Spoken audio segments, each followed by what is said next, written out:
یغفر لکم ذنوبکم، اس راستے پر چلتے ہوئے کبھی کوئی خطا ہو جائے، بر بنائے طبع بشری، کوئی بھول ہو گئی، کوئی چوک ہو گئی، نسیان اور خطا، اسی طریقے سے کبھی جذبات کے غو میں آدمی بہہ گیا، اندھا بہرا ہو گیا، نفس کا ایسا ہجوم ہوا جذبات کا کہ اپنے کنٹرول کھو بیٹھا، یا کسی ایسے ماحول میں چلا گیا ہے، اس ماحول کے اندر شرک کا اتنا غلبہ ہے کہ وہ متاثر ہو گیا، عارضی طور پر کوئی غلطی، کوئی گناہ سرزد ہو گیا،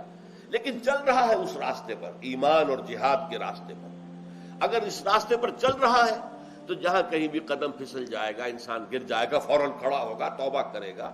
اور اللہ اس کے گناہ کو معاف کر دے۔ پہلا تو اجر یہ ہوا تمہاری خطاؤں سے درگزر فرمائے گا۔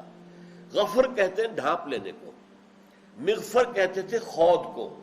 جو سر پر لوہے کی ٹوپی پہنی جاتی تھی، تلوار کا وار جو ہے سر پر پڑے تو جو ہے وہ مؤثر نہ ہو، آج بھی ہوتی ہے تاکہ گولی جو ہے وہ آئے تو سر جو ہے اس کو اس پر نہ لگے۔ اسی طرح مغفر ڈھانپ لینے والی شے، تو غفر جو ہے اللہ تعالیٰ تمہارے گناہوں کی پردہ پوشی فرمائے گا، ڈھانپ لے گا۔ آخرت میں قیامت کے دن تمہیں رسوا نہیں کرے گا، تمہیں علی رؤوس الاشہاد جو ہے تمہاری رسوائی سے تمہیں بچا لے گا۔ یغفر لکم ذنوبکم ویدخلکم جنات تجری من تحتها الانہار۔ ایک تو منفی بات ہو گئی، تمہارے گناہ بخش دے گا۔ مثبت کیا ہے؟ تمہیں ان باغات میں داخل کرے گا جن کے نیچے، یعنی جن کے دامن میں ندیاں بہتی ہوں گی۔ یہ اصل میں جو نیچرل گارڈن ہوتے تھے، ایک تو وہ ہے جو باغ لگائے انسان نے، اس میں تو وہ زمین کو جو ہے وہ لیول کرتا ہے، پھر پلان کرتا ہے، یہاں سے اس طرح کے بوٹے لگیں گے، اس خطے میں یہ بوٹے ہوں گے۔ ایک نیچرل باغ جو ہوتا ہے وہ کیا ہے؟ عام طور پر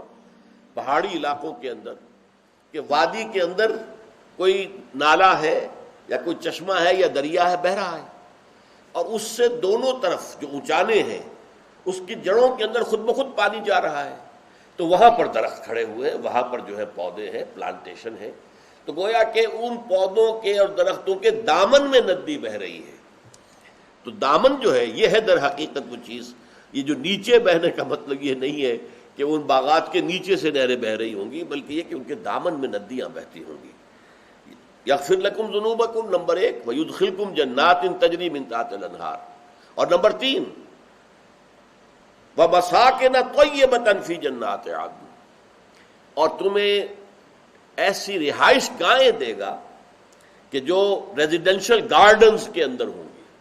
فی جنات عدن، عدن فلاں مقام فی مقام کذا، کہیں جا کر ڈیرا لگانا، اب سیٹل ہو جانا، بس جانا، یہ اس لفظ کا اصل مفہوم ہے۔ تو عدن جہاں پہ رہائش گاہیں تمہاری ہوں گی، مساکن طیبۃ فی جنات عدن، ان باغات میں ریزیڈینشل گارڈنز کے اندر بہترین تمہارے لیے رہائش گاہیں اللہ تعالیٰ فرمائے گا۔